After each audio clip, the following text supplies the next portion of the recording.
Hello, ladies and gents. I'm the Beanie 101, and I'm bringing you another NHL 14 Shootout Sunday, where I talk about some of the trials and tribulations facing the NHL franchises. And this week, we're going to be talking about the Chicago Blackhawks.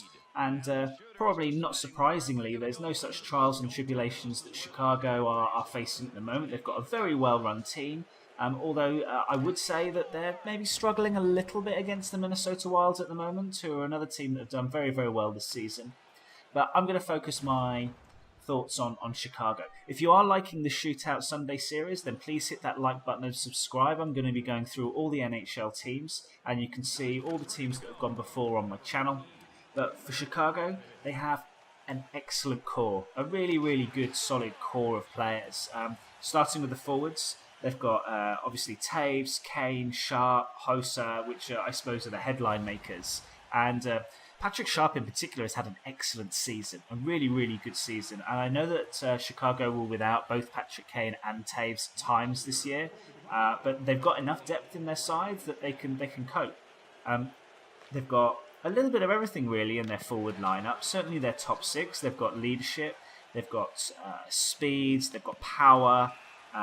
They've got playmaking ability, and more importantly, they've got a whole lot of goal scoring. Goals can come at you from anywhere, not just the four that I've mentioned, but you've also got very, very capable secondary scorers. Players like Brandon Saad, who's done really well the last couple of years.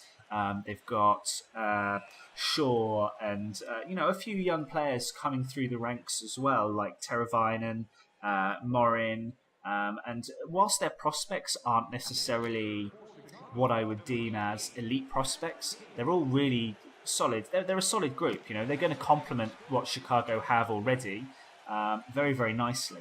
On the back end, obviously Keith and Seabrook are a really, really good, solid 1-2 punch on D. And again, Chicago have done a decent job of supplementing them with decent enough players around them. So their defensive core, again, is you'd have to say, decent, relatively strong, has strength in depth, and the whole team front to back doesn't really seem to have a tremendous amount of weakness.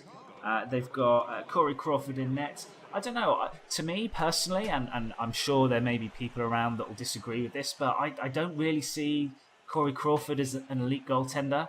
And I know he's got a relatively big contract. I certainly raised an eyebrow. I think from next year onwards he's going to be earning $6 million a year.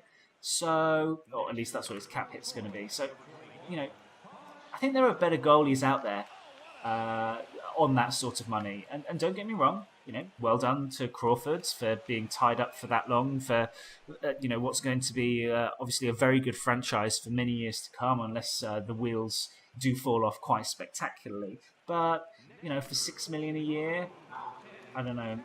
Maybe there aren't that many goaltenders that you can rely on much these days. Crawford, I suppose, epitomises some of the rest of the team in that he's solid without necessarily being spectacular. So I suppose the next thing to come on to is what are their chances of the Stanley Cup? And I think, again, it's no real surprise to say that, they're very, very likely to do well. And, I think they've got a conference final in them. I think they've got a Stanley Cup final in them. They've won twice in 3 years. So you can't really look too far past Chicago in the West with what else is left there. Yes, the Ducks might push them hard if they also get to the conference final, but the Stanley Cup Finals potentially beckons these guys, and it's up to them to I think they've got the leadership and the grit to go very, very well.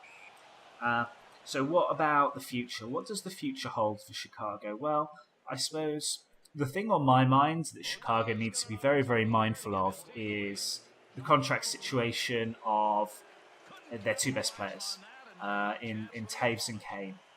They both are contracted through all of next season, but then I think they become free agents at the end of the season after that. So they need to lock them up. I would not be surprised at all if you hear about the contract situation of both Kane and Taves in the summer this year, and the back office staff of Chicago try to get something done with both of those contracts. They're both earning very, very good money at the moment, but because of their position in the league and because of some of the players around them that are playing at a similar sort of level, both of them are clearly going to get a raise. or should be getting a raise. And if you're looking at sort of like the $7-8 million a year mark as a cap hit, as a sort of benchmark, yes, that sounds a lot at the moment, but as the CBA goes by and as the cap hit goes up year on year, if you can lock them up relatively long term for that sort of cap hit, yes, you might have to suck it up for a year or two until the cap goes up to mean that the 7 million hit for both of them, for example, is not quite so high. Then so be it. They do also have, I think, Seabrook coming up the season after, and then you've got to look at the complementary players that they have. You've still got Brandon Saad on his entry level contract. He's definitely going to be due a much higher contract next time his contract situation comes up, and that again is the same year as Kane and Taves. Now, I'm not saying that Brandon Saad is going to be the player that breaks the camel's back and is going to put the franchise over the top in terms of cap situation. But it's certainly something that needs to be considered. Other than that, I think Chicago really do have the rest of their players kind of locked up for a good few years. They've got Hoser and Sharp locked up for a good few years.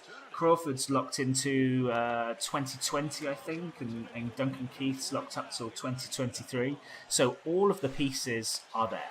Chicago just need to do a good job of spotting what the market's like and what sort of complementary players they can fit around their elite level talent, and also look at dipping into the prospect pool that they have and the solid group of prospects that they have. They can all do a job. So I think that Chicago are going to be here at the top of the tree for many, many years to come. That's all from me for my talk about the Chicago Blackhawks. Let me know what you think in the comments below. Please subscribe to my channel if you want to see some more NHL footage, both NHL 14 and NHL 15 when the details surface. But thanks ever so much for watching, and I'll catch you again next time.